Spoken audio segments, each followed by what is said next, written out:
taking the time to come out. I know you're busy, you have lots of work to do, but it means a lot. As a candidate for U.S. Congress, just as a background, I have been in the state legislature for more than 10 years, and have been chairing the Assembly Telecommunication and Utilities Committee. I have a number of legislations in the renewable energy and cutting down the business regulations and helping out small businesses. I have a number of legislation.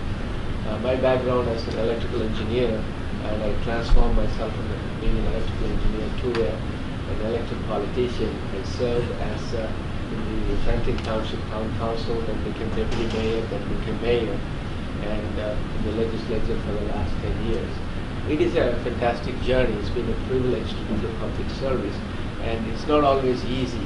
It's always trying to meet the expectations of the people is very, very difficult. But I do pride, my office, and we pride on helping out the constituents.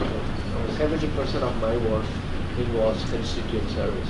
30% I spend on legislations, and because of my background, electrical engineering, and I worked in various power sectors and also telecommunications. I spent a lot of time at Bell Labs and different types of things in the telecommunication industry. So I'm able to use my technology background towards policy making in the technology arena. And one of the major challenges that are facing us today, because of the global recession and businesses are suffering, people don't have the jobs, and our immigration policy is broken because we have not really addressed that. Every administration, every Congress, punts it to the next. And when you talk to them, they talk about comprehensive immigration reform. And I don't know how many of you watched Fareed Zakaria. He had a piece on immigration, and everybody wants the immigration at the top, based on the merit and the skill sets, and we want to attract the best and the brightest from all around the world, in terms of giving them the student visas and then giving the training and converting to a green card. But the major sticking and dividing part is that the illegal undocumented immigration. We have more than 12 million undocumented immigrants, and this has been constant. And I think you have paid the price. But when they were trying to secure the borders and whatever the money was needed, they tacked on $2,000 for application for H-1B1. And what happened is, historically, Congress has never funded immigration services. They always relied on the fees, basically fee-based organization.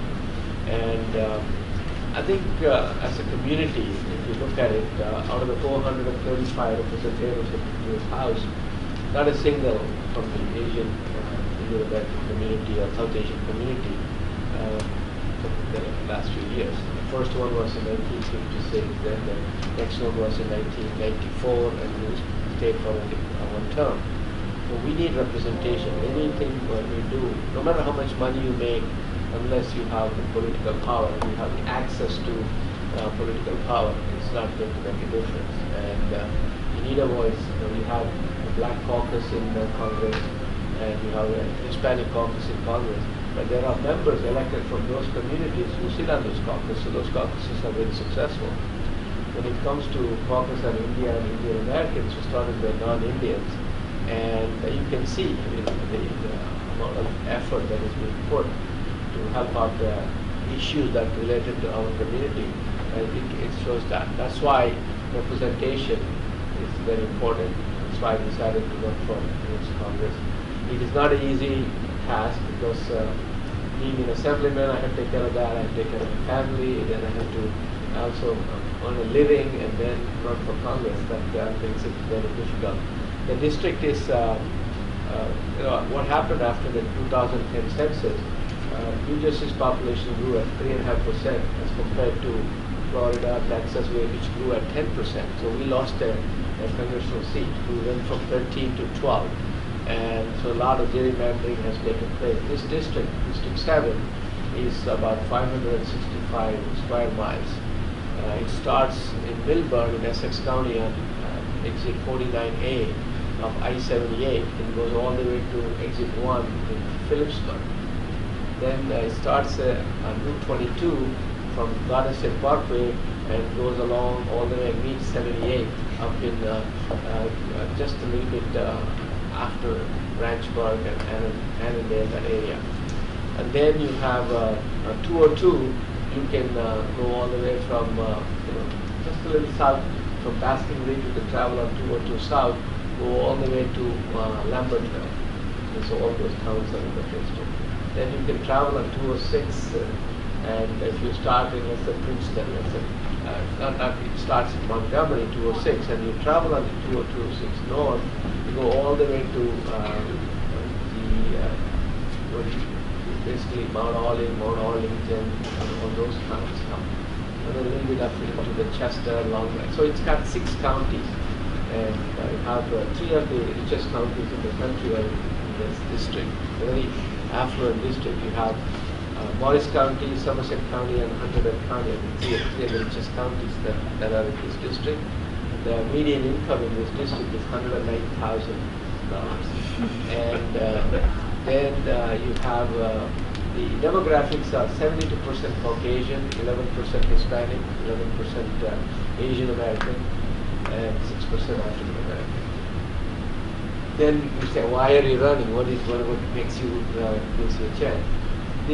My opponent, who is a 2-term incumbent, he just came off a primary. He was opposed by a Tea Party candidate, and in 2008, if you look at his record and my record, they were identical in terms of our views on various policies, right down in the middle.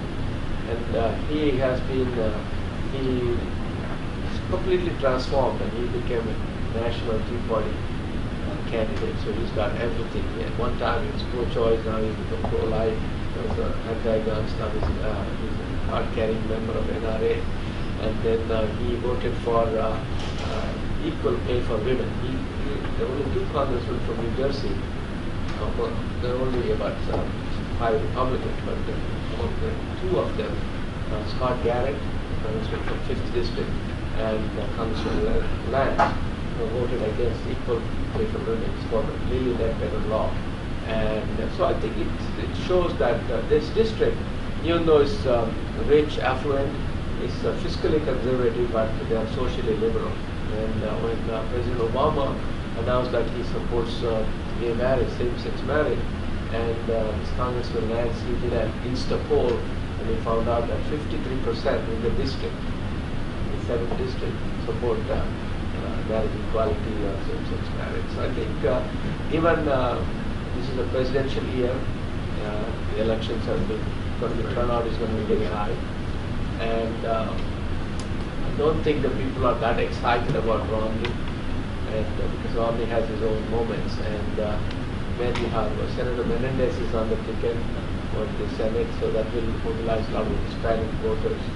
And so I think this is the year then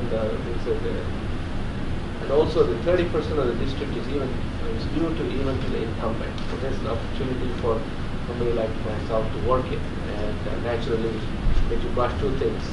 In order to gain the votes, I had to work very hard, knocking on doors, shaking hands and all that, which is a large area. I'm ready for it. And the other thing is money. And we have a website, chivukulaforcongress.com, where people can go and volunteer. Volunteering is also equally important. People can help me doing the phone banking and reaching out to people in those towns. There's a lot of South Asian population moved into Warren, Watchung, Bridgewater, Pittsburgh, reaching out to them, through them reaching out to their neighbors. I think the key in electoral process is that if people know who you are and they're willing to look at you, irrespective of your skin color, your background. I think that's the opportunity I'm looking for. With your help, I want to put up a good fight, and I want to become victorious on November 6th. We want to. Your victory is, my victory is yours. There's all the motivation. Yeah, and it also opens up, we have, see, this is our home, we have got a great opportunity in this country, and our children are going to go and here, they're not going anywhere.